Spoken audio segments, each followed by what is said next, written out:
Hello दोस्तों, आप सभी लोगों से एक रिक्वेस्ट है कि कृपया वीडियो को लाइक करें और चैनल को सब्सक्राइब करें और कमेंट करना मत भूलिए। आप लोगों की टिप्पणी पढ़ के हमें प्रेरणा मिलती है। आपके समर्थन के लिए धन्यवाद। अध्याय 205 डाकबीस्ट सेना हमला करती है। हा, युआन टोंग अचानक जोर से हंसा। वह कुछ देर हंसा और फिर उसने अपने दाहिने हाथ की उंगली से यांग ये के कंधे पर बैठे बैंगनी रंग के मिंग की ओर इशारा करते हुए कहा, तुम इस पर भरोसा करने का इरादा रखते हो। मुझे नहीं पता कि इसमें वास्तव में किस तरह की क्षमता है कि यह अन्य डाकबीस्ट पर दबाव डालने में सक्षम है, लेकिन चाहे यह कितना भी रहस्यमय और दुर्जेय क्यों न हो, क्या इसकी तुलना उस स्वर्ग भक्षण करने वाले अजगर से की जा सकती है? यह अचानक युआन टोंग ने बोलना बंद कर दिया क्योंकि यांग ये के कंधे पर बैठी बैंगनी मिंग अब और बर्दाश्त नहीं कर सकती थी। उसने अपना छोटा पंजा उठाया और युआन टोंग की ओर लहराया और फिर युआन टोंग के सामने बैंगनी रोशनी की एक किरण तुरंत प्रकट हुई। यह दृश्य देखकर आसपास के सभी लोगों के चेहरे बदल गए। कैसा अजीब हमला था। युआन टोंग की आंखें थोड़ी सिकुड़ गईं और वह आश्चर्य से चमक उठा जब उसने देखा कि बैंगनी रोशनी अचानक उसके सामने आ गई। हालांकि कुछ ही समय में यह आश्चर्य क्रोध में बदल गया और उसने ठंडे स्वर में गुर्राहट की और फिर अपने दाहिने हाथ को मुट्ठी में बंद कर लिया और बैंगनी रोशनी के सामने वाले क्षेत्र पर एक हल्का मुक्का मारा। उसकी मुट्ठी से हवा का एक झोंका निकला और उसने एक तेज सीटी निकाली और तुरंत बैंगनी रोशनी पर जा गिरी। टकराना। बैंगनी प्रकाश तुरंत बिखर गया, फिर भी हवा का झोंका बिल्कुल भी धीमा नहीं हुआ और वह यांग यी की ओर तेजी से बढ़ रहा था। यांग यी की अभिव्यक्ति अपरिवर्तित रही जब उसने अपनी कलाई को घुमाया और फिर उसने अपनी तलवार से तेजी से वार किया, जिससे सुनहरी तलवार क्यूई की एक स्ट्रैंड विस्फोटक रूप से बाहर निकल आई। टकराना। हवा का झोंका और सुनहरी तलवार क्यूई हवा में जोरदार तरीके से टकराई और उनमें से एक विस्फोट हुआ।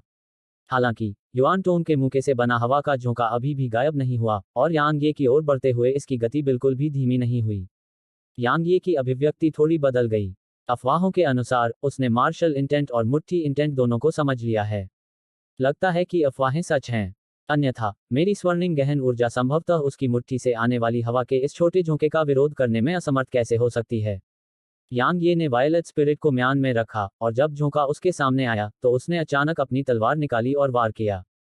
टकराना। हवा का झोंका तुरंत ही शून्य में विलीन हो गया।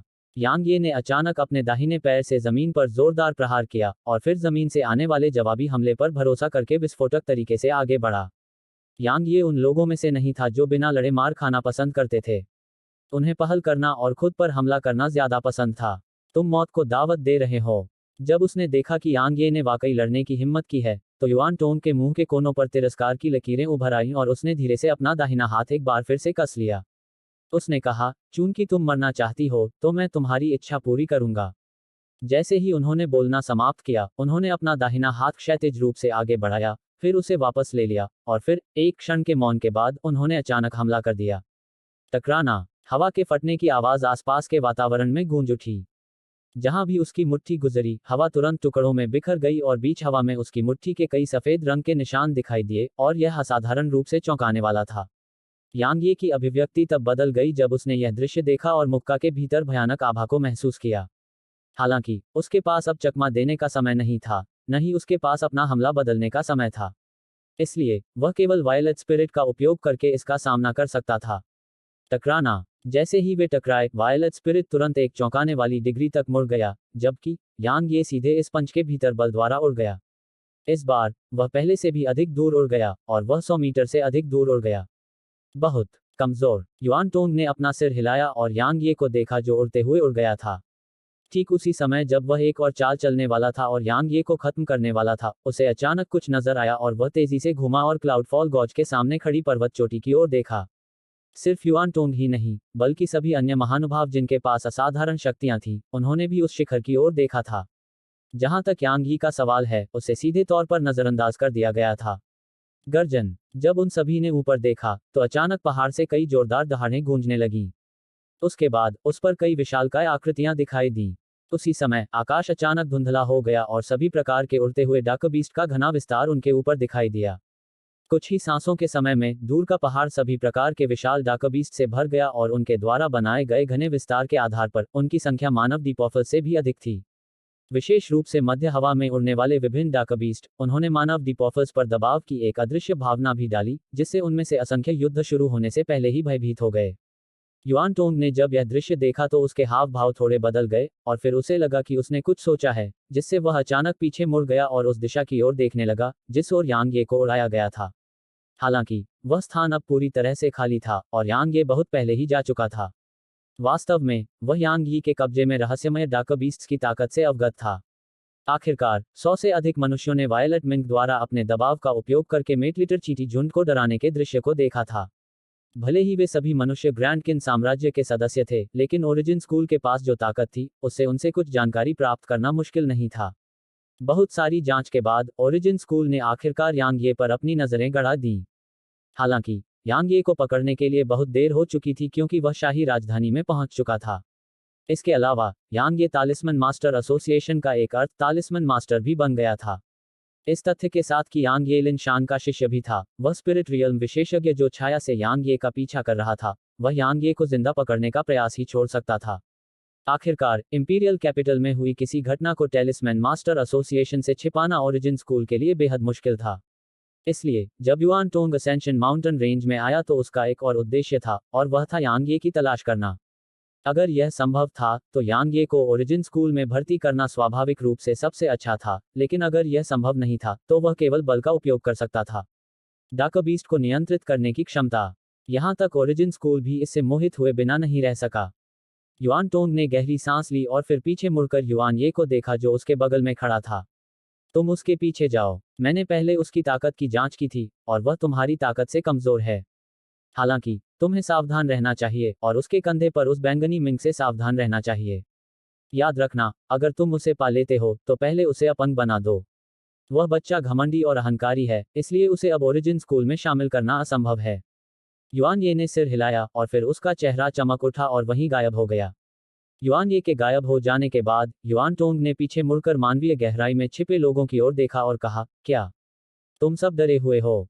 इससे पहले कि वे जवाब दे पाते, वह अचानक पलटा और आसमान में उड़ रहे डार्क बीस्ट की ओर इशारा करते हुए बोला, पिछले 10,000 सालों में हमारे इंसानों ने कई मौकों पर डार्क बीस्ट से लड़ाई की है। हालांकि हमेशा हम इंसानों की ही जीत हुई है और दक्षिणी क्षेत्र के मालिक हमेशा हम इंसान ही रहे हैं। यहाँ मौजूद हर कोई दक्षिणी क्षेत्र में सबसे प्रतिभाशाली है। तो मुझे बताओ, क्या तुम सभी को जानवरों के इस समूह से डरना चाहिए? जैसे ही उसने बोलना समाप्त किया, उसका शरीर अचानक हवा में ऊपर उठ गया। अगले ही पल उसके भीतर से एक भयानक आभा उमड़ पड़ी और फिर उसने अपनी दाहिनी मुट्ठी खोलकर हथेली बना ली और उसे नीचे की ओर कर दिया, जबकि उसके शरीर के भीतर की गहन ऊर्जा उसकी हथेली में पागलपन की हद तक उमड़ पड़ी। इस समय युआन टोंग को केंद्र में रखते हुए ऊर्जा के अदृश्य उतार चढ़ाव की श्रृंखलाएं प्रकट हुई थीं। एक निश्चित समय पर युआन टोंग की आंखों में एक निर्दयी भाव की झलक दिखाई दी और फिर उसने अचानक जोर से चिल्लाते हुए अपनी हथेली नीचे की ओर पटकी। स्वर्गीय हथेली। एक पल में एक विशाल नीले रंग की ऊर्जा हथेली जो 30 मीटर से अधिक लंबी और लगभग 15 मीटर चौड़ी थी, हवा में दिखाई दी।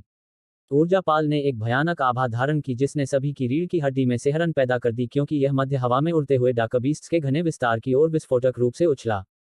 विशाल ऊर्जा हथेली ने एक ही सांस के लिए मात्र 30 मीटर से अधिक की दूरी तय की और फिर उसके हमले का खामियाजा भुगतने वाले उड़ते हुए डार्क बीस्ट्स तुरंत अनगिनत टुकड़ों में बदल गए जो ताजे खून के साथ नीचे गिरे। हथेली के एक ही प्रहार से कम कुछ दर्जन किंग रैंक के उड़ने वाले डार्क बीस्ट मारे जा सकते थे। इस समय आसपास के सभी लोगों ने पिछले 1000 सालों से दक्षिणी क्षेत्र में इस महानतम राक्षसी प्रतिभा की ताकत देखी थी। यहां तक कि किन योरान, लीजियानजुन, वेनरेन यू और लेंग शिनरान की आंखों में भी एक अत्यंत गंभीर भाव प्रकट हुआ। भले ही युआन टोंग ने एक उच्च श्रेणी की पृथ्वी रैंक तकनीक का प्रदर्शन किया था, लेकिन यह युआन टोंग की ताकत को प्रदर्शित करने के लिए पर्याप्त था। आखिरकार प्रथम स्वर्ग क्षेत्र में किसी के लिए इस तकनीक की पूरी ताकत को सामने लाना बेहद मुश्किल था। हालांकि युआन टोंग ने इसे आसानी से पूरा कर लिया था। कुछ देर की खामोशी के बाद अचानक किसी ने जोर से चिल्लाकर कहा, युआन टोंग की जय हो। जब यह आवाज पूरे परिवेश में गूंजी तो उसके बाद लगातार कई ऐसी ही आवाजें आसपास गूंजने लगी और हजारों लोगों के एक साथ चिल्लाने से जो उत्साह पैदा हुआ, वह बस। युआन टोंग जमीन पर उतरा और अपने हाथ पीछे करके पहाड़ की चोटी पर मौजूद डार्क बीस्ट सेना की ओर अपना बायां हाथ दिखाते हुए सख्त आवाज में बोला, क्या तुम सभी को मुझसे लड़ने की अपनी क्षमता पर भरोसा है? हाँ, बाकी लोगों ने एक स्वर में उत्तर दिया। यह दृश्य देखकर किन योरान के हाव भाव थोड़े बदल गए। ऐसा लगता है कि यांग ये सही थे। युआन रोंग लोकप्रियता और समर्थन जीतने की कोशिश कर रहा है। उसका ओरिजिन स्कूल पहले से ही दक्षिणी क्षेत्र में नंबर 1 संप्रदाय है, इसलिए वह इस तरह लोकप्रियता और समर्थन प्राप्त करके क्या करना चाहता है? 6 महान शक्तियों को एकजुट करना या पूरे दक्षिणी क्षेत्र को एकजुट करना? कुछ ही समय में किन योरान ने अपना सिर हिला दिया क्योंकि ये दोनों ही असंभव थे। ओरिजिन स्कूल मजबूत था, लेकिन ओरिजिन स्कूल के लिए एक ही समय में अन्य 5 महान शक्तियों और इंपीरियल अकादमी के खिलाफ जाना असंभव था। आखिरकार 2 महलों की ताकत ओरिजिन स्कूल से थोड़ी ही कम थी। दक्षिणी क्षेत्र को एकजुट करने के लिए यह और भी असंभव था, और भले ही युआन टोंग के पास ऐसा करने की जंगली महत्वाकांक्षा हो, लेकिन ओरिजिन स्कूल उसे ऐसा करने की अनुमति नहीं देगा। क्योंकि साम्राज्य ऐसी चीज नहीं थी जिसे कोई संप्रदाय आसानी से हिला सके। लेकिन अगर यह इन 2 कारणों में से कोई भी नहीं है, तो फिर युआन टोंग के इरादे क्या हैं? किन योरान स्वाभाविक रूप से यह नहीं सोचेंगे कि युआन टोंग वास्तव में यहाँ के कुलों के स्वतंत्र साधकों और शिष्यों के लिए सोच रहे थे। वेनरेन यू ने चुप होने से पहले युआन टोंग की तरफ गहराई से देखा। चाहे जो भी हो, उन्हें अब डार्क बीस्ट के खिलाफ सेना में शामिल होना ही था। क्योंकि अगर वे ऐसा नहीं करते, तो शायद वह भी अपनी जान बचाकर नहीं जा पाती। आखिरकार डार्क बीस्ट साम्राज्य ने इस बार अपने सभी कुलीनों को भेज दिया था। इस वर्ष की एसेंशन रैंकिंग में सचमुच कुछ गड़बड़ है। इस समय अन्य सभी 5 महान शक्तियों और इंपीरियल अकादमी के सदस्यों ने इस तरह से सोचा। अध्याय 206 छोड़ना। चीख। अचानक एक पक्षी की तीखी चीख गूंजी, और उस तीखी और कान को चीर देने वाली आवाज के कारण तुलनात्मक रूप से कमजोर साधना वाले डीप फोर्ट्रेस के 7 छिद्रों से तुरंत खून बहने लगा। युआन टोंग के चेहरे पर थोड़ा सा भाव बदल गया और उसने अपना सिर उठाकर दूर की ओर देखा। दूर से एक विशालकाय प्राणी तेजी से उड़ता हुआ आ रहा था। यह विशालकाय प्राणी 30 मीटर से अधिक लंबा और लगभग 12 मीटर चौड़ा था। बेशक, सबसे महत्वपूर्ण बात यह है कि भले ही वे लगभग 1 किलोमीटर दूर थे, लेकिन उस विशालकाय प्राणी से निकलने वाली भव्य आभा और उसके कारण चलने वाली तेज हवाओं को यहाँ के लोग महसूस कर सकते थे। एक स्वर्ण रॉक। जब उन्होंने इस विशालकाय जानवर को देखा तो सभी के चेहरे पर एक बार फिर से भाव बदल गए। गोल्डन रॉक डार्क बीस्ट साम्राज्य में सबसे भयानक उड़ने वाला डार्क बीस्ट था, और यह एक भयानक अस्तित्व था जो एक ही दिन में बहुत दूर तक उड़ सकता था। बेशक, इसकी गति गौण थी। सबसे महत्वपूर्ण बात गोल्डन रॉक की चीख थी। वह चीख एक निम्न श्रेणी की अर्थ रैंक साउंड वेव तकनीक के बराबर थी। गोल्डन रॉक बहुत तेज था, और जब वह युआन टोंग और अन्य लोगों के सामने हवा में आया था, तब उसकी तीखी चीख का झटका खत्म नहीं हुआ था। युआन टोंग और अन्य लोगों को देखते हुए उसकी आंखों में एक भयंकर चमक दिखाई दी। हालांकि उसने हमला नहीं किया। इसके बजाय वह धीरे धीरे युआन टोंग और अन्य लोगों के सामने उतरा। इस समय उन सभी ने आखिरकार देखा कि गोल्डन रॉक पर 4 लोग खड़े थे।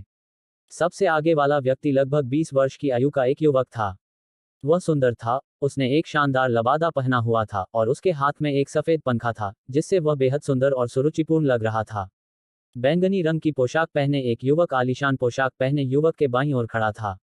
अगर यांग ये यहाँ होता, तो वह देख लेता कि यह बैंगनी रंग की पोशाक पहने युवक स्टील एप कबीले का शैपशिफ्टेड डार्क बीस्ट था, जिससे उसने लड़ाई की थी। आलीशान वस्त्र पहने युवक के दाहिनी ओर एक मजबूत व्यक्ति था जिसने अपना ऊपरी शरीर उजागर कर रखा था। उसका शरीर बहुत लंबा और मजबूत था, और वह बैंगनी वस्त्र पहने युवक और आलीशान वस्त्र पहने युवक से बहुत लंबा था। उसका शरीर शक्तिशाली लग रहा था, उसकी विशेषताएं मजबूत थीं, और उसके पूरे शरीर की मांसपेशियां उभरी हुई थीं और विस्फोटक शक्ति से भरी हुई थीं। एक खूबसूरत महिला उस मजबूत आदमी के बगल में खड़ी थी। वह बेहद खूबसूरत थी और उसने असाधारण रूप से खुले कपड़े पहने थे। उसने अपनी छाती को ढकने के लिए केवल जानवर की खाल का एक टुकड़ा पहना था, जबकि एक बेहद छोटी जानवर की खाल की स्कर्ट उसके निचले शरीर को ढक रही थी। अगर कोई बस थोड़ा सा नीचे बैठ जाए, तो शायद वह व्यक्ति मजे में आ जाएगा। उल्लेखनीय बात यह थी कि जब यह महिला उन सब के सामने आई, तो गूढ़ व्यक्तियों में से असंख्य युवकों की निगाहें उस महिला पर टिकी थीं। जब ये कुछ लोग दिखाई दिए, तो अन्य 5 महान शक्तियों और इंपीरियल अकादमी के सदस्य एक साथ युआन टोंग के पक्ष में खड़े हो गए थे। डार्क बीस्ट्स का सामना करते समय, चाहे उनके बीच कितनी भी बड़ी दुश्मनी क्यों न हो, इंसानों को एक साथ खड़ा होना ही था। यहाँ तक कि तलवार संप्रदाय और भूत संप्रदाय भी एक जैसे थे, क्योंकि यह उनकी पूरी जाति से संबंधित था। आलीशान वस्त्र पहने युवक ने अपनी निगाहों से उन सभी को देखा, और फिर उसकी निगाहें युआन टोंग पर टिकी, इससे पहले कि वह पूछता, आप युआन टोंग हैं? युआन टोंग ने एक कदम आगे बढ़ाया और युवक की नजरों से नजर मिलाते हुए कहा, आप डार्क बीस्ट साम्राज्य के रहस्यमयी डार्क बीस्ट हैं, है ना? जब वह यहाँ तक बोल रहा था, तो उसने युवक के बगल में बैठे अन्य 3 लोगों की ओर देखा और कहा, मुझे लगता है कि आप तीनों डार्क बीस्ट साम्राज्य के 4 महान कुलों के कुलीन लोग हैं, है ना? मैं वास्तव में। अचानक युआन टोंग की आवाज अचानक बंद हो गई, जबकि उसके चेहरे के भाव बदल गए, और उसका आकार आसमान में चमक उठा। टकराना। ठीक उसी समय जब युआन टोंग के पैर जमीन से उठे, एक विशाल काले अजगर का विशाल रक्त मुंह अचानक उस जगह से निकल आया, जहां युआन टोंग कुछ क्षण पहले खड़ा था। विशाल अजगर दिखने में स्वर्ग भक्षण करने वाले अजगर जैसा ही था, जिसे युआन टोंग ने पकड़ा था। हालांकि यह उस अजगर से भी बड़ा था। चूकने के बाद विशाल अजगर का आकार हिल गया और उसकी गति एक बार फिर बहुत बढ़ गई, और वह प्रकाश की एक काली किरण में बदल गई जो युआन टोंग की ओर विस्फोटक रूप से चली, जो हवा में चमक उठा था। युआन टोंग ने अजगर के हमले को देखकर ठंडी आवाज में गुर्राहट की। उसने अपने हाथों को हल्के से नीचे दबाया और उसका शरीर अचानक नीचे की ओर झुक गया। जब वह अजगर के संपर्क में आने वाला था तो युआन टोंग ने अपना दाहिना पैर उठाया और अजगर के सिर की ओर जोर से पटक दिया। उसी समय वह जोर से चिल्लाया, जहां से आए हो वहां से वापस चले जाओ। टकराना। जैसे ही वे टकराए, अजगर तेजी से नीचे उतरा और सीधा जमीन में घुस गया। जब मानव वैज्ञानिकों ने यह दृश्य देखा तो वे तुरंत खुशी से झूम उठे। टकराना। ठीक इसी समय काला अजगर एक बार फिर जमीन से बाहर निकला। इस समय उसके सिर पर पहले से काले रंग के कवच पर लगभग 10 सेमी गहरा एक पद चिन्ह दिखाई दिया। जब उन्होंने यह दृश्य देखा तो आलीशान कपड़ों में युवक के बगल में खड़े अन्य 3 लोगों के हाव भाव बदल गए थे और युआन टोंग पर उनकी निगाहें गंभीर हो गई थीं। काला अजगर बहुत क्रोधित हो गया। उसने अपना सिर उठाया और आकाश की ओर चिल्लाया। जब वह युआन टोंग पर फिर से हमला करने वाला था तो आलीशान वस्त्र पहने युवक बोला, शेन मांग, वापस आओ। जब उसने यह सुना तो शेन मांग नामक काले अजगर की आकृति चौंक गई और फिर वह एक पल के लिए झिझकी, लेकिन अंत में आलीशान वस्त्र पहने युवक की अवज्ञा नहीं की। उसने युआन टोंग को भयंकर रूप से घूरा, फिर उसकी आकृति शानदार वस्त्र पहने युवक के सामने आ गई और फिर वहीं बैठ गई। आलीशान वस्त्र पहने युवक ने युआन टोंग को देखा और अपने दाहिने हाथ के पंखे को अपनी बाईं हथेली पर हल्के से थपथपाया। उसने कहा, जैसा कि पिछले 1000 सालों में दक्षिणी क्षेत्र में सबसे राक्षसी प्रतिभा से उम्मीद की जाती है, जैसा कि उस अस्तित्व से उम्मीद की जाती है जो मार्शल गॉड बनने की सबसे अधिक संभावना है। एक साधारण किक की ताकत ने शेन मांग की रक्षा को तोड़ दिया। मैं वास्तव में यह समझने में असमर्थ हूं। आपकी ताकत के साथ असेंशन रैंकिंग में भाग लेने का कोई कारण नहीं है, फिर भी आप यहां आ गए हैं। यह वास्तव में हैरान करने वाला है, युआन टोंग ने उदासीनता से कहा। चूंकि आप इसे समझ नहीं सकते, इसलिए इसके बारे में सोचना बंद कर दें। आप किंग रियल्म डार्क बीस्ट्स में नंबर 1 विशेषज्ञ हैं और मैं फर्स्ट हेवन रियल्म डीपॉफर्स में नंबर 1 विशेषज्ञ हूं। आज मुझे देखने दो कि आपका डार्क बीस्ट साम्राज्य या हम मानव डीपॉफर्स ज्यादा मजबूत हैं। जैसे ही उसने बोलना समाप्त किया, युआन टोंग ने अचानक आलीशान वस्त्र पहने युवक की ओर मुक्का मारा। एक क्षण में शक्ति की एक किरण हवा में फट गई और तेजी से सीटी बजाते हुए युवक की ओर चली गई। जब उस युवक ने यह देखा तो उसके चेहरे पर कोई परिवर्तन नहीं हुआ और उसने किसी भी तरह का बचाव नहीं किया या कोई जवाबी हमला नहीं किया। उसने बस उसे अपनी छाती पर वार करने दिया। टकराना। एक विस्फोट हुआ और बल पूरी तरह से बिखर गया। हालांकि युवक पूरी तरह से सुरक्षित था और वह बल उसके कपड़ों को भी नष्ट नहीं कर पाया। जब उन्होंने यह दृश्य देखा तो मानवीय संवेदनाओं के भाव अत्यंत गंभीर हो गए। वे स्पष्ट रूप से जानते थे कि युआन टोंग कितना दुर्जय था और शायद उनमें से बहुत कम लोग थे जो उसके एक घूंसे का विरोध कर सकते थे। फिर भी अब शानदार कपड़ों में इस युवक ने वास्तव में इतनी आसानी से इसका विरोध किया था। इस आकारहीन जानवर की रक्षात्मक क्षमता कितनी भयानक है। युआन टोंग की निगाहें शांत थी, जैसे कि उसे इसकी उम्मीद थी। युवक ने युआन टोंग के हमले से उखड़ चुके अपने कपड़ों को थपथपाया और फिर उसने कहा, हम लड़ने से पहले मैं तुम्हारी मानव जाति के किसी व्यक्ति से मिलना चाहता हूं। अफवाहों के अनुसार उसके पास किंग रैंक डार्क बीस्ट है और यह बहुत खास लगता है। न केवल इसमें अत्यंत रहस्यमयी क्षमताएं हैं, बल्कि यह डार्क बीस्ट पर अदृश्य रक्तरेखा दबाव का एक रूप भी डालने में सक्षम है। मैं बहुत उत्सुक हूं, आखिर किस डार्क बीस्ट के पास ऐसी अनोखी क्षमता है। मानव, क्या तुम उसे आगे आने के लिए कह सकते हो ताकि मैं उससे मिल सकूं? युआन टोंग ने अपना सिर हिलाया और कहा, वह यहां नहीं है। लेकिन उसके पास वास्तव में एक किंग रैंक डार्क बीस्ट है। यदि आप उस किंग रैंक डार्क बीस्ट को देखना चाहते हैं तो आपको उसे ढूंढना होगा। युवक ने सिर हिलाया और फिर उसने मानवीय गहराइयों पर नजर डाली। फिर उसने कहा, क्या यह एक एक करके लड़ाई होगी या समूह की लड़ाई? ठीक है, मेरे पास एक सुझाव है। यह सबसे अच्छा है कि आप एक एक करके लड़ाई लड़ना चुनें, अन्यथा आप पूरी तरह से नष्ट हो सकते हैं। बेशक, मुझे उम्मीद है कि ऐसा होगा, लेकिन आपको स्पष्ट रूप से पता होना चाहिए कि यह असंभव है। युआन टोंग ने युवक की तरफ से डार्क बीस्ट्स पर नजर डाली और फिर उसने कहा, फिर तो यह एक पर एक लड़ाई होगी। मैं पहली लड़ाई लूंगा। युआन टोंग ने अभी बोलना समाप्त ही किया था कि वह मजबूत आदमी आगे बढ़ा और उसने 6 महान शक्तियों और इंपीरियल अकादमी के शिष्यों को उत्तेजक नजर से देखा। उसके बाद उसने कहा, मैं गोल्ड बेहेमोथ रेस से एक मेंग हूं। मुझे उम्मीद है कि आपकी मानव जाति का कोई मजबूत सदस्य मुझसे लड़ेगा ताकि मैं अपने दिल की इच्छा के अनुसार लड़ सकूं। जैसे ही उसने बोलना समाप्त किया, वह गोल्डन रॉक से छलांग लगाकर नीचे चला गया और कुछ ही देर में वह क्लाउडफॉल गॉज पहुंच गया। एक क्षण की चुप्पी के बाद भूत संप्रदाय के शियुलुओं ने अचानक आगे बढ़कर कहा, वे कहते हैं कि डाकबीस्ट साम्राज्य के 4 महान कुलों के सदस्य बेहद दुर्जय हैं, इसलिए मैं इसे आजमाना चाहूंगा। जैसे ही उसने बोलना समाप्त किया, उसकी आकृति भी घाटी की ओर चमक उठी। ली जियानजुन की अभिव्यक्ति थोड़ी बदल गई, लेकिन अब जियुलुओ को रोकने के लिए बहुत देर हो चुकी थी। कुछ ही देर में शियुलुओ और मेंग के बीच युद्ध की आवाजें घाटी में गूंजने लगीं।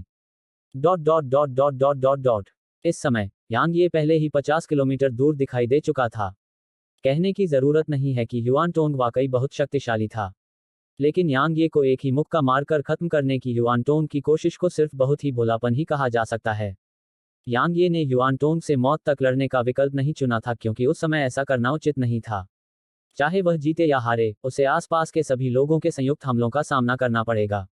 इसलिए वह केवल भाग सकता था। जब तक उसके पास जान थी, उसे बदला न ले पाने की चिंता करने की कोई जरूरत नहीं थी।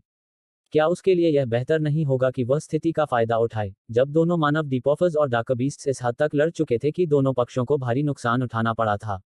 जैसे ही उसने इस बारे में सोचा, यांग ये के चेहरे पर मुस्कान आ गई। अचानक उसकी मुस्कान सख्त हो गई और वह पीछे मुड़ने से पहले ही रुक गया, क्योंकि युआन ये अचानक उसके पीछे आ गया था। अध्याय 207 यांग यी की असली ताकत। युआन ये धीरे धीरे यांग ये की ओर बढ़े और बोले, दुर्भाग्य से, जैसा कि मेरे वरिष्ठ भाई ने कहा, आपकी ताकत वास्तव में खराब नहीं है। यदि आप मेरे मूल विद्यालय में शामिल हो जाते और उसका पालन पोषण प्राप्त करते, तो आपकी भविष्य की उपलब्धियां निश्चित रूप से असाधारण होती। लेकिन आपने मना कर दिया। मैं वास्तव में यह समझने में असमर्थ हूं कि आपने मना क्यों किया। आखिरकार, मना करना मौत के बराबर है। यांग ये ने मुस्कुराते हुए कहा, मुझे बताओ, अगर मैंने मौत के डर से ओरिजिन स्कूल में शामिल होने का फैसला किया, तो क्या आपके ओरिजिन स्कूल के सदस्य मेरे बारे में अच्छा सोचेंगे? अगर मैं ओरिजिन स्कूल में जाता हूं, तो शायद मुझे कोई पालन पोषण नहीं मिलेगा और इसके बजाय मुझे नीची नज़र से देखा जाएगा, है ना? इसके अलावा, मैं बहुत स्पष्ट रूप से जानता हूं कि आपके ओरिजिन स्कूल ने मेरी प्राकृतिक प्रतिभा या ताकत को पसंद नहीं किया है, और इसके बजाय यह डाकबीस्ट को नियंत्रित करने का मेरा तरीका है ना? आपके ओरिजिन स्कूल को वह तरीका मिल जाने के बाद पालन पोषण तो दूर की बात है, यह मुझे मार भी सकता है। आप क्या सोचते हैं? युआन ये दंग रह गया, और फिर उसने सिर हिलाया और मुस्कुराते हुए कहा, मैं मानता हूं कि तुम बिल्कुल सही हो।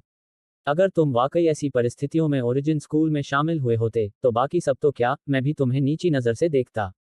तुम एक होशियार इंसान हो, लेकिन तुम मरने के लिए बाध्य हो, क्योंकि तुम्हारे पास कुछ ऐसा है जिसके तुम हकदार नहीं हो। मुझे तरीका बताओ और मैं तुम्हें तुरंत मौत दूंगा, ठीक है? अभी चले जाओ और मैं तुम्हारी जान बख्श दूंगी, ठीक है? यांग ये ने सवाल करते हुए जवाब दिया। युआन ये की आंखें थोड़ी सिकुड़ गईं। अपनी कलाई को घुमाते ही उसके हाथ में गहन ऊर्जा से बनी एक ऊर्जा तलवार दिखाई दी, और फिर उसने कहा, मैं अहंकार से काम करने वाले किसी व्यक्ति के खिलाफ नहीं हूं, क्योंकि मैं भी ऐसा ही व्यक्ति हूं। लेकिन मैं बिना ताकत वाले किसी व्यक्ति के खिलाफ हूं जो अहंकार से काम करता है, और तुम उस तरह के व्यक्ति हो। तुम तलवार संप्रदाय के एक शिष्य हो और तलवार चलाने में कुशल हो, इसलिए मैं तुमसे निपटने के लिए तलवार का उपयोग करूंगा। तो फिर आप किसका इंतजार कर रहे हैं? यांग ये ने पूछा। युआन ये की आंखों में हत्या की भावना चमक उठी, जबकि उसके शरीर के भीतर की गहन ऊर्जा उमड़ पड़ी, और उसके हाथ में मौजूद ऊर्जा तलवार से तुरंत एक तेज और भयंकर चमक उठी। जैसे जैसे उसकी गहन ऊर्जा उसमें निरंतर बढ़ती गई, ऊर्जा तलवार में और अधिक सामग्री बढ़ती गई। अंत में, वह ऊर्जा तलवार वास्तव में एक भौतिक वस्तु की तरह लगने लगी। स्पीड! युआन ये ने हल्के से चिल्लाया, जबकि उसका आकार अचानक प्रकाश की एक काली किरण में बदल गया जो यांग ये की ओर विस्फोटक रूप से चली। इसके अलावा, उसके पीछे कई भौतिक प्रतिरूप रह गए। यांग यी की आंखें धीरे धीरे बंद हो गईं, जबकि उसके शरीर के भीतर की गहन ऊर्जा उसके बाएं हाथ में पकड़ी हुई वायलेट स्पिरिट तलवार में पागलपन की हद तक बढ़ गई। अचानक, वायलेट स्पिरिट से एक सुनहरी चमक और एक बैंगनी चमक फूट पड़ी, और फिर ये चमक आपस में मिल गई और बेहद चमकदार हो गई। युआन ये की आंखें थोड़ी सिकुड़ गईं। जब वह यांग ये से 3 मीटर दूर पहुंचा, तो वह अचानक चिल्लाया, अलग हो जाओ। जैसे ही उसने बोलना समाप्त किया, उसका शरीर हिल गया और उसके बाद 4 युआन ये उसके शरीर से अलग हो गए, और फिर 5 युआन ये यहां प्रकट हुए। वे 4 क्लोन असली युआन ये जैसे लग रहे थे। कम से कम, अगर यह केवल बाहरी दिखावट पर आधारित था, तो क्लोन और युआन ये के वास्तविक शरीर के बीच कोई अंतर नोटिस करना पूरी तरह से असंभव था। उनके असली शरीर की तरह ही, उनके पास एक ऊर्जा तलवार थी जो गहन ऊर्जा से बनी थी, और इन 5 तलवारों ने यांग ये की ओर 5 अलग अलग दिशाओं से वार किया। इस समय, युआन ये के क्लोन और उसके अपने शरीर के चेहरे पर भाव एक जैसे थे, जबकि उनकी हरकतें भी एक जैसी थीं। यह इस हद तक था कि उनकी प्रभावशाली आभा भी एक जैसी थी। जब इन 5 तलवारों की नोकें यांग ये से सिर्फ 10 इंच की दूरी पर थीं, यांग ये ने अचानक अपनी आंखें खोल लीं। उसकी आंखों में एक छोटी तलवार चमक उठी, और फिर यांग ये के शरीर से अचानक एक अदृश्य शक्ति विस्फोटक रूप से बाहर निकली, इससे पहले कि वह अपनी तलवार खींचे और उसे म्यान में रख ले। इस समय ऐसा लग रहा था जैसे समय रुक गया हो। 5 ऊर्जा तलवारें यांग ये के शरीर से सिर्फ कुछ इंच की दूरी पर रुक गई थीं, फिर भी यांग ये बिना हिले डुले वहीं खड़ी रही, और ऐसा लग रहा था जैसे पहले जो कुछ हुआ ही नहीं था। कुछ देर की खामोशी के बाद 5 में से 4 युआन ये टुकड़ों में फट गए और तारों की रोशनी के टुकड़ों में बदल गए जो हवा में गायब हो गए। दूसरी ओर यांग ये के बाईं ओर बैठा युआन ये उसे थोड़ा स्तब्ध भाव से देख रहा था, जबकि उसके अगले हिस्से पर हल्का खून जैसा लाल निशान बेहद चौंकाने वाला लग रहा था। प्रबुद्ध तलवार हृदय और तलवार इरादे का प्रारंभिक चरण। यह कैसे संभव हो सकता है? युआन ये ने यांग ये को देखा जबकि वह उदास स्वर में बुदबुदाया। हाँ, यांग ये ने इस बार पीछे नहीं हटे। उन्होंने न केवल तलवार इरादे के तीसरे स्तर का उपयोग किया था, बल्कि उन्होंने प्रबुद्ध तलवार हृदय का भी उपयोग किया था। इसलिए युआन ये की आंदोलन तकनीक ने उन्हें बिल्कुल भी प्रभावित नहीं किया, जबकि उनके तीसरे स्तर के तलवार इरादे और स्वर्ण गहन ऊर्जा द्वारा बढ़ाए जाने के बाद प्रतिक्रियाशील हमले की गति और शक्ति अनगिनत गुना मजबूत हो गई थी। इस प्रकार यहां तक मूल विद्यालय का एक प्रतिभाशाली व्यक्ति भी इसका बचाव नहीं कर सकता था। यांग ये ने युआन ये को उत्तर नहीं दिया क्योंकि युआन ये उन शब्दों को बोलने के बाद मर चुका था। अपने दाहिने हाथ की एक लहर के साथ युआन ये की स्थानिक अंगूठी उसकी हथेली में उड़ गई, और फिर यांग ये ने अंगूठी की सामग्री पर एक नज़र डालने के बाद हमेशा की तरह मुस्कुराया। उसने मुस्कुराते हुए धीरे से कहा, जैसा कि मूल विद्यालय के एक प्रतिभाशाली व्यक्ति से उम्मीद की जाती है। उसकी संपत्ति वास्तव में ऐसी नहीं है जिसकी तुलना उन स्वतंत्र साधकों से की जा सके। युआन ये की स्थानिक रिंग में केवल उच्च श्रेणी के गहन रैंक के खजाने की मात्रा 6 थी, जबकि कुल मिलाकर 20 से अधिक मध्यम श्रेणी और निम्न श्रेणी के गहन रैंक के खजाने भी थे। गहन रैंक से नीचे के खजाने के लिए एक भी नहीं था। डार्क ट्रेजर्स के अलावा रिंग के भीतर 8000 से अधिक ऊर्जा पत्थर और 62 किंग रैंक एनाकोर थे। इसके अलावा 100 से अधिक विभिन्न प्रकार की स्पिरिट जड़ी बूटियां और स्पिरिट फल भी थे, और इनमें से एक भी गहन रैंक से नीचे नहीं था। अचानक यांग यी के चेहरे पर खुशी के भाव प्रकट हुए, क्योंकि उसने देखा कि एक स्क्रॉल पर निम्न श्रेणी पृथ्वी रैंक मूवमेंट तकनीक, क्लोन इल्यूजन तकनीक, लिखा हुआ था। यांग ये ने जब इसकी सामग्री पर एक नज़र डाली तो वह स्पष्ट रूप से भावुक हो गया, क्योंकि क्लोन इल्यूजन तकनीक वास्तव में बहुत ही भयानक थी। इसे 10 स्तरों में विभाजित किया गया था, और प्रत्येक स्तर पर व्यक्ति को एक क्लोन बनाने की अनुमति थी, जिसका बाहरी स्वरूप उसके अपने शरीर के समान ही था। जब इसे 10वें स्तर तक विकसित किया गया, तो व्यक्ति तुरंत विभाजित होकर 10 क्लोन बना सकता था। बेशक इन क्लोनों में एक कमजोरी थी, और वह यह कि उनके पास कोई आक्रामक क्षमता नहीं थी। वे केवल प्रतिद्वंद्वी को धोखा दे सकते थे, और वे केवल 15 मिनट के समय तक ही अस्तित्व में रह सकते थे। भले ही ऐसा था, यांग ये अभी भी बहुत खुश था। आखिरकार उसके पास वास्तव में आंदोलन तकनीकों की कमी थी, और क्लोन भ्रम तकनीक पृथ्वी रैंक पर भी थी। इस तकनीक की ताकत बहुत ही भयानक थी, और यांग ये ने अभी अभी एक ही हमले में इसे हरा दिया। इसका कारण उसका प्रबुद्ध तलवार हृदय था जो सभी तकनीकों के सार को देख सकता था। इसलिए क्लोन इल्यूजन तकनीक को अपने अभिशाप का सामना करना पड़ा। अगर यह कोई और व्यक्ति होता, तो शायद उस व्यक्ति को इससे निपटना मुश्किल लगता। स्थानिक अंगूठी को दूर रखने के बाद यांग ये क्लाउड फॉल गॉज की दिशा देखने के लिए मुड़ा। वर्तमान में उसके सामने 2 विकल्प थे। पहला ग्रैंड किन साम्राज्य में वापस लौटना था, क्योंकि उसके पास अब पर्याप्त किंग रैंक एनाकोर थे। इसलिए अगर उसने वापस लौटने का फैसला किया, तो ग्रैंड मायरीड पर्वत के डाकबीस्ट उसके साथ परेशानी की तलाश करने की हिम्मत नहीं करेंगे। दूसरा विकल्प ग्रैंड मायरीड पर्वत में रहना जारी रखना था, लेकिन इस तरह वह शायद बहुत सारी परेशानियों का सामना करेगा। आखिरकार यह तथ्य कि उसके पास एक डाकबीस्ट था उजागर हो गया था, और बहुत सारे लोग होने चाहिए जो छोटे साथी पर अपनी नजरें गड़ाए हुए थे। बेशक ग्रैंड मायरीड पर्वतों में रहने से कुछ लाभ भी थे, और वह यह कि वह इस जगह पर लूटपाट और डकैती जारी रख सकता था। अगर उसकी किस्मत अच्छी रही, तो वह कुछ दुर्जय किंग रैंक डाकबीस्ट्स को भी अपने अधीन कर सकता था। जब उसने यहां तक सोचा, तो यांग ये ने यहीं रहना जारी रखने का फैसला किया। वर्तमान में उसकी ताकत अभी भी बहुत कमजोर थी, इसलिए उसे अपनी ताकत बढ़ाने के लिए कुछ भी करने से नहीं चूकना पड़ा।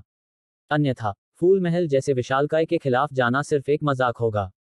अपना निर्णय लेने के बाद यांग ये ने बैंगनी मिंग को अपनी बाहों में पकड़ लिया और क्लाउड फॉल गॉज की ओर बढ़ गया।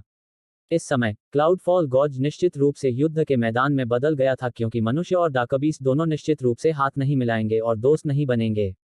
जब तक दोनों पक्ष युद्ध में थे, तब तक क्या किसी के पास यांग ये के साथ परेशानी की तलाश करने का समय होगा?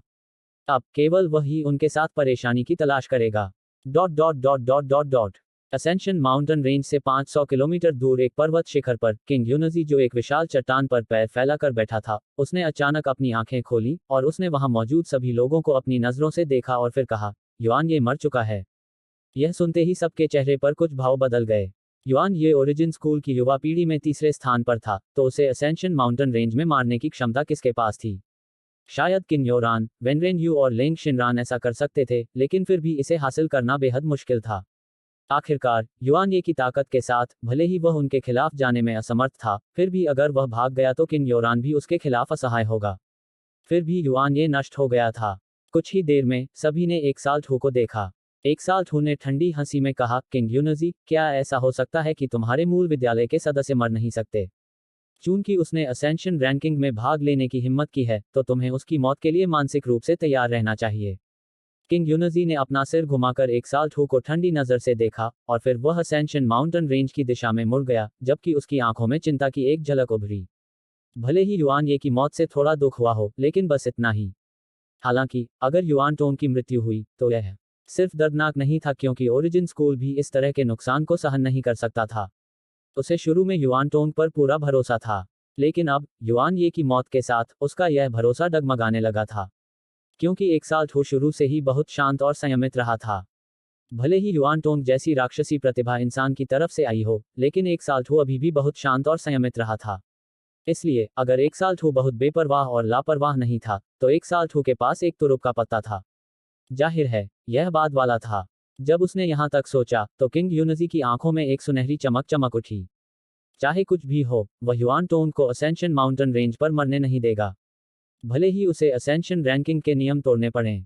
अध्याय 208 मार्शल भगवान का मार्ग। यांग ये एक बार फिर क्लाउड फॉल गॉज में लौट आया।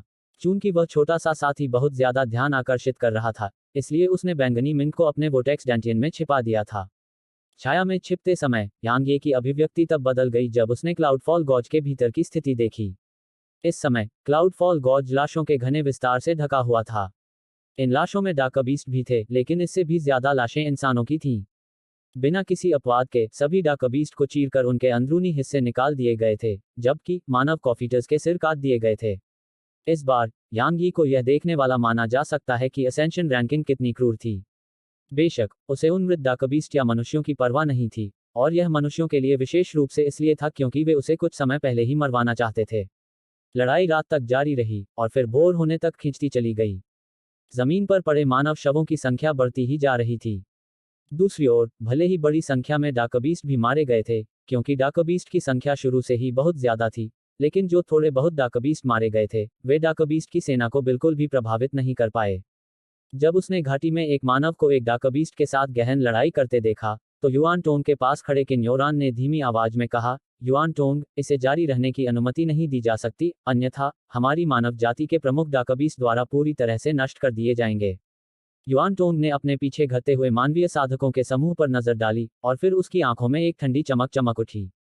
वास्तव में यह वैसा ही है जैसा किन योरान ने कहा था, इसे जारी रहने की अनुमति नहीं दी जा सकती, क्योंकि अगर ऐसा हुआ तो मेरी मानव जाति के सभी साधक शायद यही नष्ट हो जाएंगे। लेकिन अगर यह एक समूह की लड़ाई है तो ये साधक और भी जल्दी नष्ट हो जाएंगे। संक्षेप में, ये स्वतंत्र साधक बहुत कमजोर हैं। अगर 6 महान शक्तियों और इंपीरियल अकादमी के सभी शिष्य यहाँ होते, तो हम ऐसी स्थिति में कैसे पढ़ सकते थे? थोड़ी देर की चुप्पी के बाद युआन टोंग ने अपना निर्णय सुनाया। उसने अपने पैर की नोक से जमीन पर हल्के से थपथपाया और क्लाउड फॉल गॉज के केंद्र की ओर तेजी से बढ़ा। उसने आलीशान कपड़ों में उस युवक को देखा जो डार्क बीस्ट्स का नेतृत्व कर रहा था और कहा, आगे बढ़ने की कोई जरूरत नहीं है, इसे मेरी मानव जाति की हानि के रूप में लें। आलीशान कपड़े पहने युवक ने हल्के से सिर हिलाया और फिर बोला, ठीक है, लेकिन हारने वाले को कीमत चुकानी होगी। आप सभी किस तरह की कीमत चुकाने का इरादा रखते हैं? तुम क्या चाहते हो? युआन टोंग ने धीमी आवाज में पूछा। उस इंसान को सौंप दो जिसके पास किंग रैंक डार्क बीस्ट है, वरना मैं गारंटी देता हूं कि तुम सभी ग्रैंड मायरीड पर्वतों को छोड़ने में असमर्थ हो जाओगे। शानदार कपड़ों में युवक ने कहा। युआन टोंग की भौहें उठ गईं और उसने कहा, क्या आप मुझे धमकी दे रहे हैं? युवक ने अपना सिर हिलाया और हल्के से हंसा। उसने कहा, मुझे पता है कि आपके पास जो ताकत है, उसके साथ ग्रैंड मायरीड पर्वत को छोड़ना आपके लिए निश्चित रूप से कोई समस्या नहीं है, और इसमें 6 महान शक्तियों और इंपीरियल अकादमी के अन्य शिष्य शामिल हैं। लेकिन स्वतंत्र साधकों के बारे में क्या? मार्शल गॉड बनने के आपके मार्ग के बारे में क्या? युआन टोंग ने जब यह सुना तो उसकी पुतलियां सिकुड़ गईं, और फिर उसने पूछा, आप वास्तव में कौन हैं? आप मार्शल भगवान के मार्ग के बारे में कैसे जानते हैं? मैं कौन हूं, यह महत्वपूर्ण नहीं है। युवक ने मुस्कुराते हुए कहा, शुरुआत में मैं सोच रहा था कि तुम, युआन टोंग, आरोही रैंकिंग में क्यों भाग ले रहे हो। पहले मुझे आखिरकार यह समझ में आ गया। अफवाहों के अनुसार मार्शल गॉड को सिर्फ अपराजित नहीं होना पड़ता, उसे अपने साथियों की अधीनता और स्वीकृति भी प्राप्त करनी होती है। तुम आरोही रैंकिंग में भाग लेने आए और उन सभी को मेरे डाकबीस्ट साम्राज्य के खिलाफ लड़ने के लिए बुलाया, ठीक इन्हीं दो कारणों से, है ना? युआन टोंग ने कुछ देर तक युवक को देखा और फिर उसने कहा, क्या हम लड़ाई करें? युवक ने अपना सिर हिलाया और कहा, अभी इसके लिए समय नहीं आया है। मैं तुमसे तब लड़ूंगा जब तुम मार्शल गॉड बन जाओगे।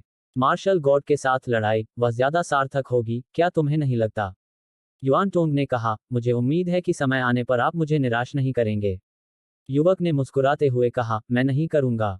युआन टोंग ने मुड़कर मनुष्यों के पास वापस लौटा।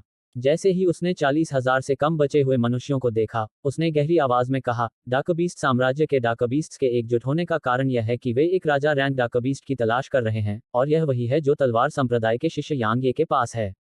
जब तक यांग ये मिल जाता है और राजा रैंक डाकबीस्ट उन्हें सौंप दिया जाता है, तब तक मनुष्य और डाकबीस्ट लड़ाई बंद कर सकते हैं और शांति बना सकते हैं, और हम ग्रैंड मायरीड पर्वत को छोड़कर ग्रैंडकिन साम्राज्य में वापस आ सकते हैं।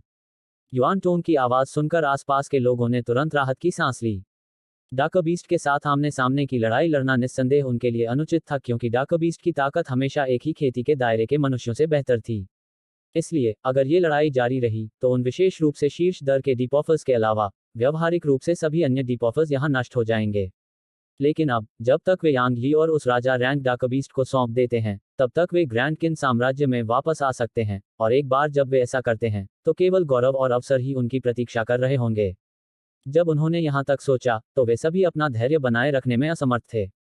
कुछ ही समय में अनगिनत दूरदर्शी तलवार संप्रदाय के सदस्यों की ओर देखने लगे, और उनकी निगाहें थोड़ी शत्रुतापूर्ण थीं। तलवार संप्रदाय के सदस्यों के हाव भाव बदल गए जब उन्होंने यह देखा।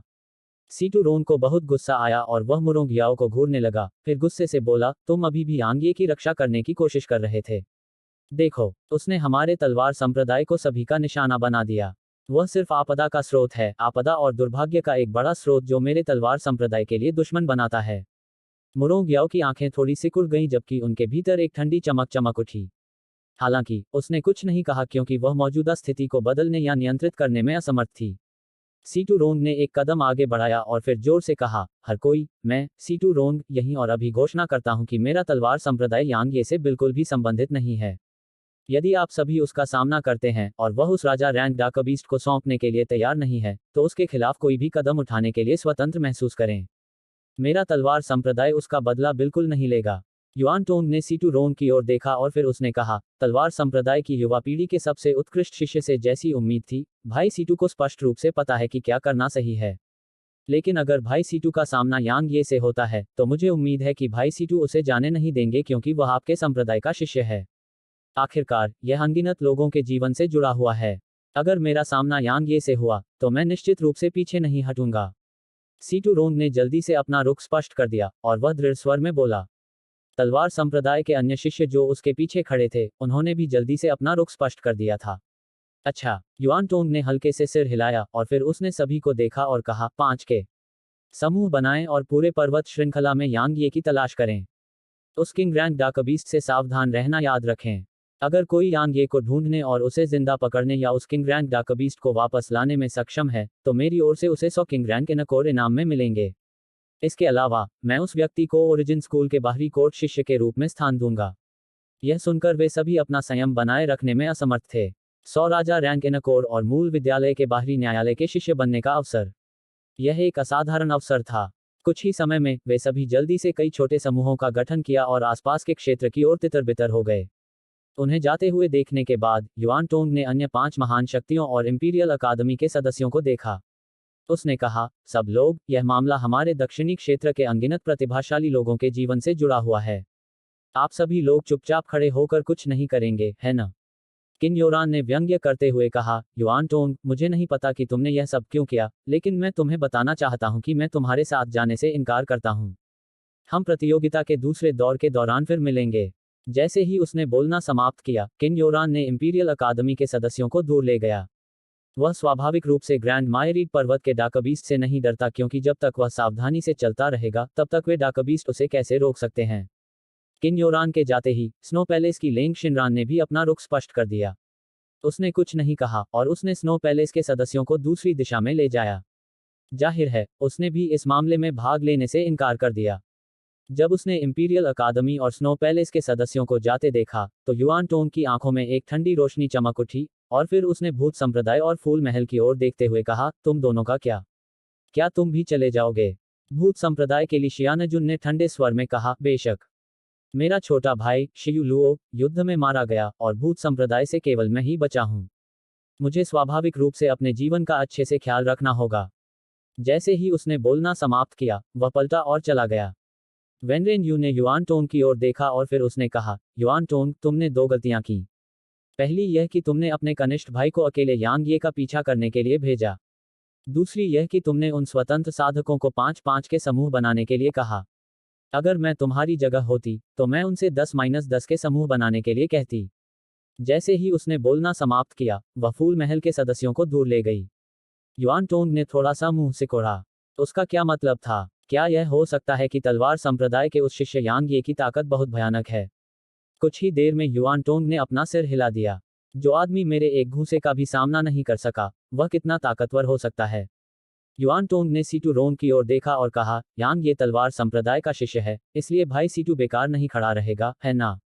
बेशक, सीटू रोंग ने ठंडे स्वर में कहा।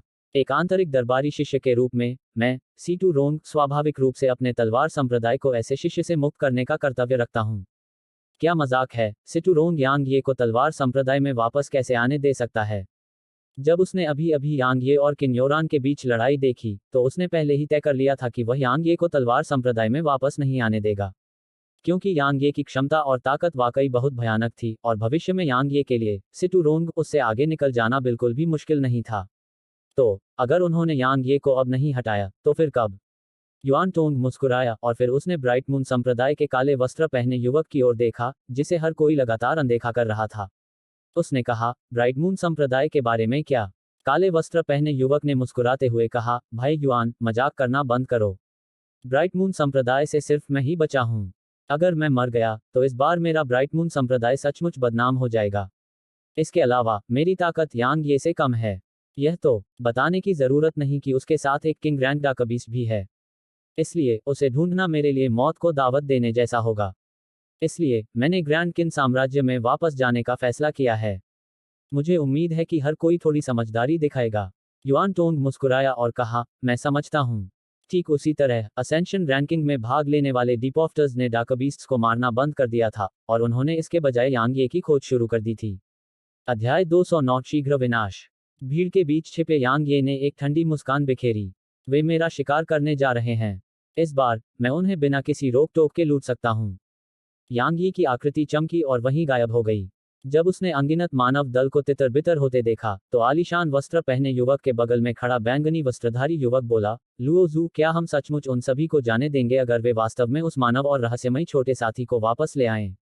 बिल्कुल, शेन मान ने नाराजगी के साथ कहा, मैं बहुत लंबे समय से इन मनुष्यों को देखने में असमर्थ हूं। न केवल उच्च अधिकारी आमतौर पर हमें मानव दुनिया में प्रवेश करने से रोकते हैं, बल्कि इस बार हमें अपने दिल की इच्छा के अनुसार हत्या करने से भी मना किया गया है। क्यों? तुम दोनों बेवकूफ हो। इस बीच समूह की एकमात्र महिला ने स्पष्ट रूप से गाली देते हुए कहा, मार डालो। तुम दोनों को सिर्फ मारना आता है। क्या तुम सोचते हो कि वे इंसान कमजोर हैं जिन्हें तुम दोनों अपनी मर्जी से मार सकते हो? क्या तुम दोनों ने सोचा है कि उन सभी को खत्म करने के लिए हमें कितनी कीमत चुकानी पड़ेगी? कम से कम हम 5 में से 3 यहां अपनी जान गंवा देंगे। लुओ जू के अलावा अगर हम युआन टोंग के खिलाफ गए तो हम सभी की मौत ही होगी।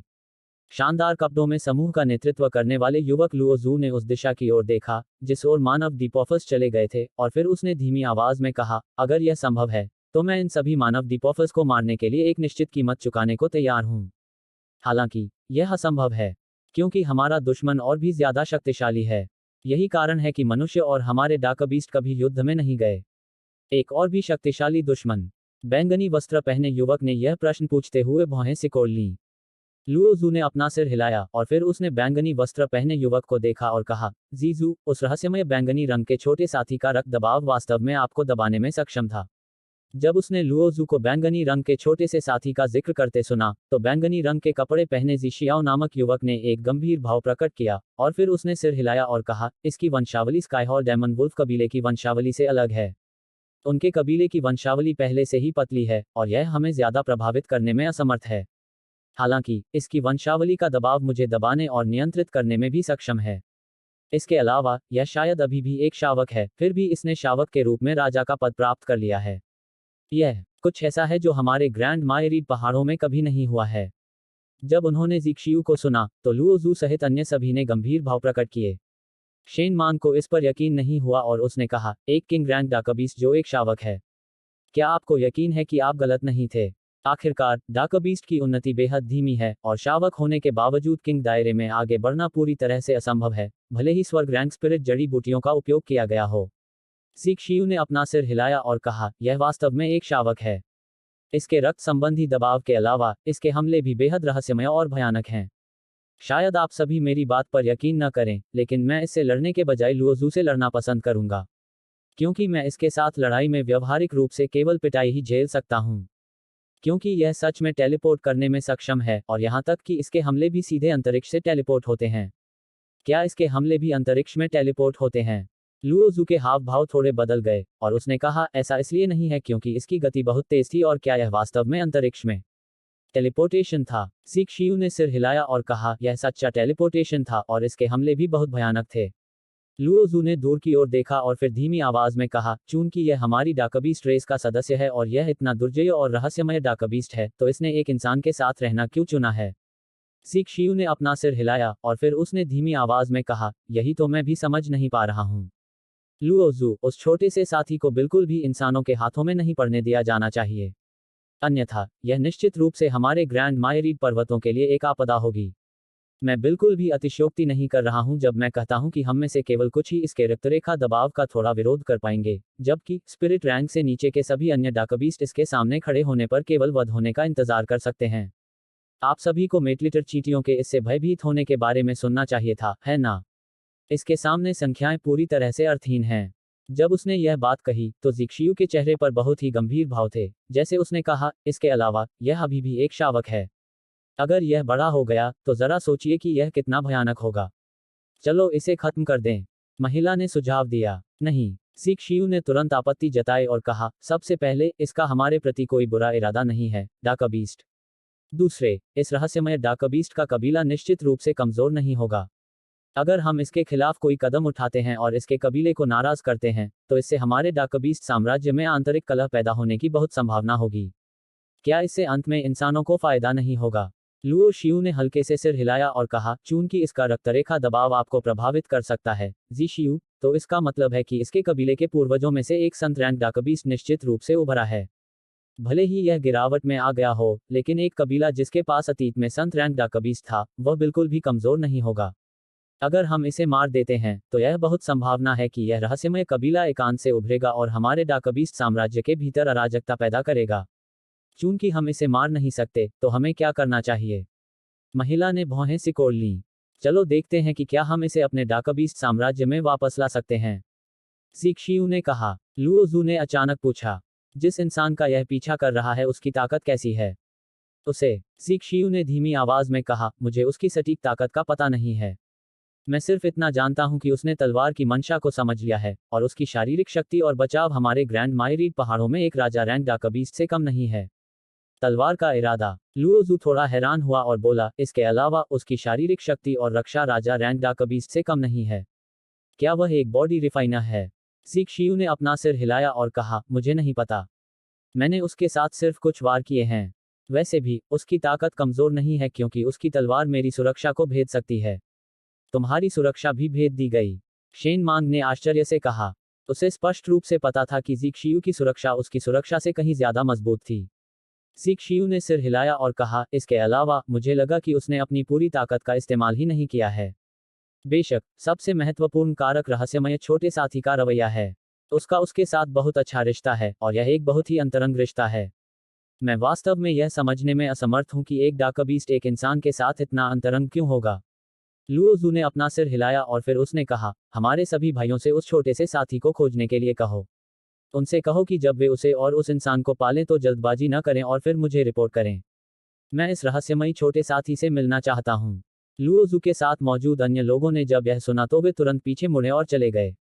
कुछ ही समय में असेंशन माउंटेन रेंज के अनगिनत डाकबीस्ट ज्वार के पानी की तरह तेजी से आसपास की ओर बढ़ने लगे। उनका उद्देश्य यांग ये और वायलट मिंट को ढूंढना था। यांग ये अब कहाँ था? इस समय वह अपने हाथों में छोटे से साथी को लेकर आसपास के इलाकों में अंधाधुंध यात्रा कर रहा था। वह स्वाभाविक रूप से जानता था कि बहुत से मनुष्य उसे ढूंढ रहे हैं और वह भी उन्हें ढूंढ रहा था। चूंकि वे उसे और बैंगनी मिंट को निशाना बनाना चाहते थे तो उसे क्यों पीछे हटना चाहिए? इसलिए वह स्वाभाविक रूप से हर एक को मारने का इरादा रखता था और उसे इस बात की परवाह नहीं थी कि वे मनुष्य थे या नहीं। यह यांग ये है, यह यांग ये है। अचानक उसके सामने खड़े एक समूह ने उसे देखा और फिर वे तुरंत ऐसे लगे जैसे उन्होंने कोई उत्तेजक पदार्थ ले लिया हो और पागलों की तरह यांग ये और बैंगनी मिंट की ओर झपटे। वास्तव में इतना उत्साहित होना उनकी गलती नहीं थी, क्योंकि इनाम 100 राजा रैंक इन कोर्ट और मूल विद्यालय के बाहरी न्यायालय के शिष्य के रूप में एक पद था। ये दोनों ही इन स्वतंत्र साधकों के लिए अप्रतिरोध्य प्रलोभन थे, क्योंकि एक बार जब वे मूल विद्यालय के आंतरिक न्यायालय के शिष्य बन गए तो एक मूर्ख भी जानता था कि इसका क्या मतलब है। यांग ये ने उन्हें झपटते हुए देखकर ठंडी आवाज में गुर्राहट की। उसके हाथ की एक लहर से 7 विशालकाय प्राणी तुरंत प्रकट हुए और उन पांचों को घेर लिया।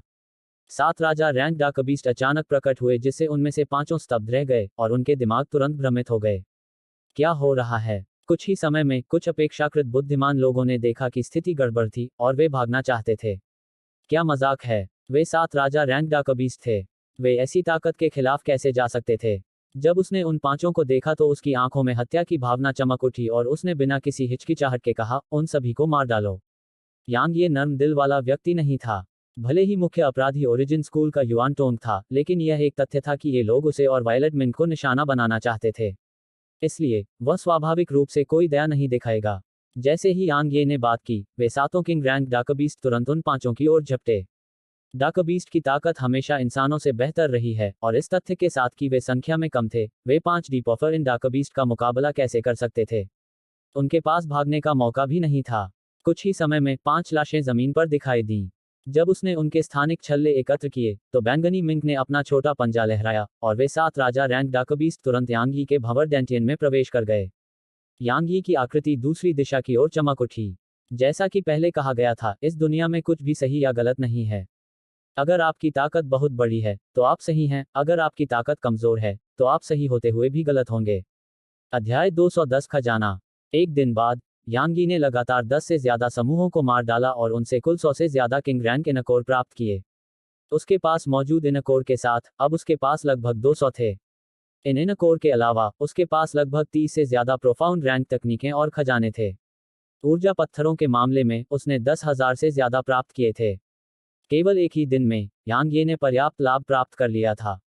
इस तथ्य के उजागर होने से रोकने के लिए कि उसके पास डाकबीस्ट्स की एक सेना है, यांग ये ने हर बार सभी को नष्ट करना सुनिश्चित किया और इसे पूरा करने के लिए उसने अपनी तलवार नियंत्रण तकनीक और तलवार इरादे को उजागर करने में भी संकोच नहीं किया। बैंगनी मिंट के उजागर होने से ही मनुष्य और डाकबीस्ट चौंक गए थे। अगर उसकी डाकबीस्ट सेना भी उजागर हो जाती तो वह वाकई मुश्किल में पड़ जाता। उस समय शायद किंग रियल्म या स्पिरिट रियल्म विशेषज्ञ ही उसे ढूंढने आए होते। जब यांग यी असेंशन पर्वत श्रृंखला में लूटपाट कर रहा था, तब युआन टोंग को युआन यी की मृत्यु के बारे में पता चला। जब वह उस स्थान पर खड़ा था जहां युआन ये मारा गया था, तो युआन टोंग की अभिव्यक्ति बेहद भद्दी थी। उसने कभी नहीं सोचा था कि ओरिजिन स्कूल का एक सदस्य असेंशन माउंटेन रेंज पर मारा जाएगा। आखिरकार युआन ये की ताकत शीर्ष स्तर की थी और जब तक वह भागने के लिए दृढ़ था, तब तक किन योरान और अन्य भी युआन ये को नहीं मार सकते थे। हालांकि किन योरान और अन्य हमेशा उसके साथ थे और यहां तक कि डाकबीस्ट साम्राज्य के कुलीन भी उसकी नजरों से ओझल नहीं हुए थे। इन लोगों के अलावा असेंशन माउंटेन रेंज पर और कौन युआन ये को मार सकता था? इसके अलावा उसके पास भागने का मौका भी नहीं था। कुछ ही समय में युआन टोंग को याद आया कि वेनरेन यू ने जाने से पहले उससे क्या कहा था। उसने उससे कहा था कि उसे अपने छोटे भाई युआन ये को अकेले यांग ये का पीछा करने के लिए नहीं भेजना चाहिए था। जब उसने यहां तक सोचा तो युआन टोंग की आंखें थोड़ी सिकुड़ गईं और उसने धीमी आवाज में कहा, चाहे तुमने ही युआन ये को मारा हो या नहीं, युआन ये की मौत तुम्हारी वजह से हुई है, इसलिए तुम्हें मरना ही होगा। जैसे ही उसने बोलना समाप्त किया, युआन टोंग की आकृति चमक उठी और मौके पर ही गायब हो गई। Dot dot dot dot dot dot ascension mountain range पर अधिक से अधिक डीपफोटर्स मारे गए। हालांकि इससे यांग यी की तलाश कर रहे डिपफोर्टर्स को रुकना और पीछे हटना नहीं पड़ा, लेकिन वे अधिक चतुर हो गए थे और उन्होंने अपने 5 के समूहों को 10 के समूहों में मिला दिया था। तथ्यों ने साबित कर दिया कि यह प्रभावी था, क्योंकि उसके बाद डिपफोर्टर्स के समूहों के पूरी तरह से नष्ट होने की खबर शायद ही कभी फैली थी। उन गहन साधकों के अपने समूहों के विलय के बाद यांग यी ने वास्तव में अपना हमला जारी नहीं रखा था, क्योंकि उसे उनका सफाया करने की अपनी क्षमता पर भरोसा नहीं था। आखिरकार ये सभी स्वतंत्र साधक मानव जाति के कुलीन वर्ग के लोग थे। अगर इन लोगों ने लड़ने से इनकार कर दिया और भागने का निश्चय कर लिया, तो उसे अपनी क्षमता पर पूरा भरोसा नहीं था कि वह उन्हें अपना जीवन छोड़ने के लिए मजबूर कर पाएगा। एक बार जब उन्हें भागने की अनुमति मिल गई, तो उसके सामने आने वाली मुसीबतें सचमुच अंतहीन होंगी। उस समय यहां तक तावीज मास्टर एसोसिएशन भी शायद उसकी रक्षा करने में असमर्थ होगी। हालांकि यांग ये ने हार नहीं मानी, क्योंकि हमेशा कुछ लोग ऐसे होंगे जो अकेले होंगे, है ना।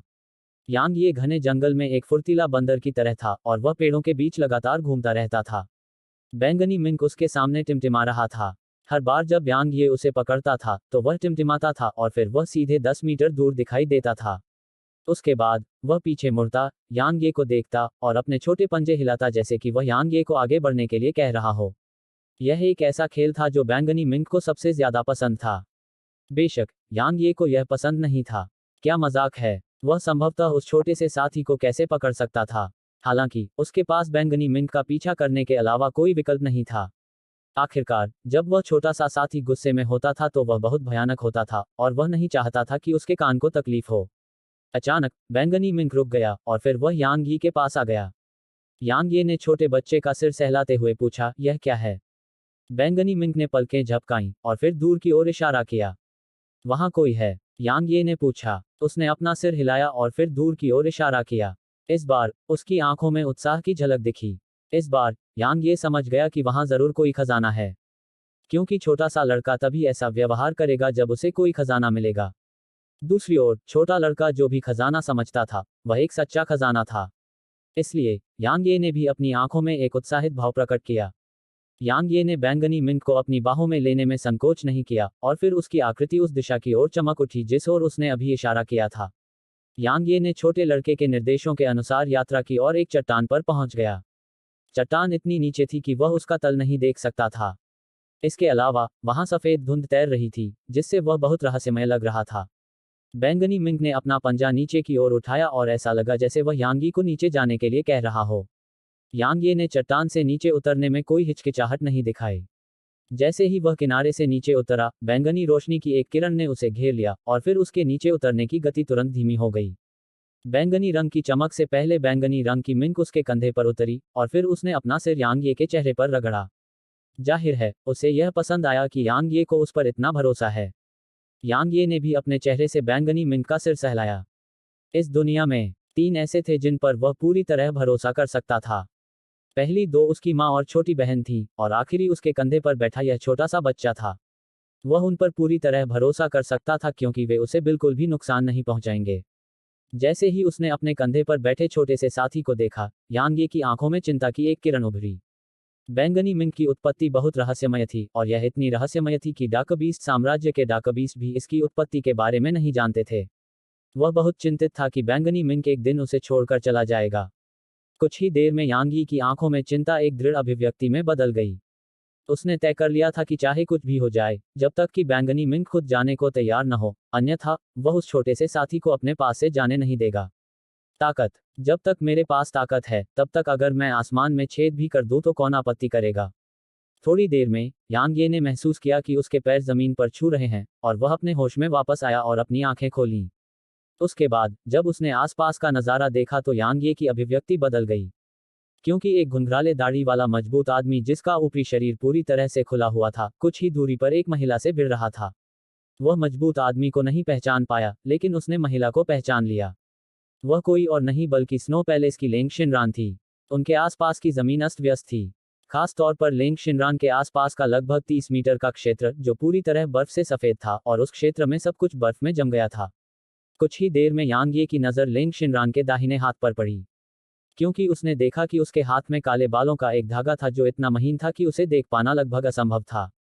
जब उसे याद आया कि यूहेंग ने उसके बालों के बारे में क्या कहा था कि वे उच्च श्रेणी के प्रोफाउंड रैंक डार्क ट्रेजर के बराबर हैं, तो यांग ये की अभिव्यक्ति तुरंत गंभीर हो गई।